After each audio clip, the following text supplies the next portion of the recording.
Hello বন্ধুরা, আজকের video হচ্ছে যেসব ব্যক্তিরা কৃষক বন্ধু প্রকল্পের টাকা পেয়ে থাকেন তারা কি যুবসাথী প্রকল্পের জন্য আবেদন করতে পারবেন কি পারবেন না।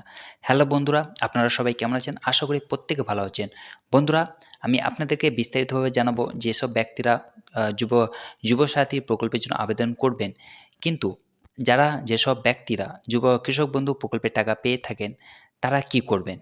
তো ভিডিওটি স্কিপ না করে পুরোটা দেখবেন, কারণ বিস্তারিতভাবে আমি আপনাদেরকে জানাবো যে কৃষক বন্ধুর প্রকল্পের টাকা পেয়ে থাকলে আপনারা কি যুবসাথী প্রকল্পের জন্য আবেদন করতে পারবেন কি পারবেন না, আর আবেদন করলে আপনারা কিভাবে আবেদন করবেন। তো বন্ধুরা, দেরি না করে চলুন শুরু করা যাক। দেখুন বন্ধুরা, নোটিফিকেশনে বলা হয়েছে যে যেসব ব্যক্তিরা মাসিক ভাতা পেয়ে থাকেন না তারাই কিন্তু যুবসাথী প্রকল্পের জন্য আবেদন করতে পারবেন। কিন্তু কৃষক বন্ধু হচ্ছে কোনো মাসিক ভাতা নয়। কারণ এখানে বছরে ২ বার অর্থাৎ ২ কিস্তিতে টাকা দেওয়া হয়। সেহেতু কৃষক বন্ধু হচ্ছে কোনো রকম মাসিক ভাতা নয়। সেহেতু কৃষক বন্ধু প্রকল্পে যারা টাকা পেয়ে থাকেন তারা কিন্তু আপনারা সরাসরি যুবসাথীর প্রকল্পের জন্য আবেদন করতে পারবেন, এবং এটা কিন্তু ডিপেন্ড করবে আধিকারিকদের ওপর, যারা যুবসাথী প্রকল্পের জন্য ফান্ড রিলিজ করবে।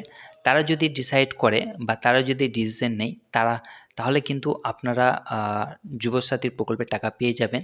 ইনকেস যদি আপনাদের ফর্মটি বাতিল করে দেয় তাহলে কিন্তু কিছু করার নেই। কিন্তু যদি সরকার সিদ্ধান্ত পরিবর্তন করে, রিজন নেই যেসব ব্যক্তিরা কৃষক বন্ধু টাকা পেয়ে থাকলে তাদেরকে যুবসাথীর প্রকল্পের টাকা দেওয়া হবে, তাহলে কিন্তু গুড লাক হবে আপনাদের জন্য। আপনারাও কিন্তু যুবসাথী প্রকল্প এবং কৃষক বন্ধু প্রকল্প দুটোরই টাকা সমানভাবে পাবেন। তো আপনারা কি করবেন, এখন তো অফলাইনে ফর্ম ফিল আপ শুরু হয়ে গিয়েছে, অর্থাৎ অফলাইনে ফর্ম ফিল আপ শুরু হয়ে গেছে, এবং অফলাইনে ফর্মগুলো আপনাদের ডকুমেন্টসের সঙ্গে জমা করতে হবে। তো যার যেখানে ক্যাম্প নির্ধারিত হয়েছে, কারো পঞ্চায়েতে কারো ব্লকে, আপনারা গিয়ে সেখানে ফর্মটি ডাউনলোড করে ফর্মটি ভালোভাবে ফিল আপ করে তার সঙ্গে ডকুমেন্টস অ্যাটাচ করে আপনারা অফলাইনে জমা দেবেন।